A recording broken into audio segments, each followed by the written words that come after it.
അന്നേരം നീ എന്ത് ചെയ്യണമായിരുന്നു? ഗിയർ ഡൗൺ ചെയ്ത് ഫസ്റ്റ് ഗിയറിലിട്ട് അതിന് പതി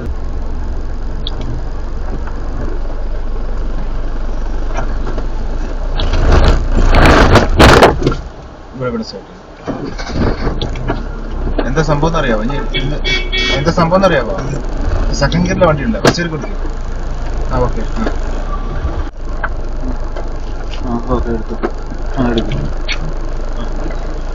വണ്ടിയില് വേഗം എടുക്ക്. എടുക്ക്. കൊച്ചിന്ന് കാലം ചെയ്ത് എടുക്ക്. എന്താ എന്താ എന്താന്ന് പറ. നീ ഇവിടെ എന്താ പ്രശ്നം എന്താന്ന് പറ. സെക്കൻഡ് ആയിട്ട് നിന്ന വണ്ടി ഗിയറിന് ഡൗൺ ചെയ്ത് കൊടുക്കുന്നില്ല.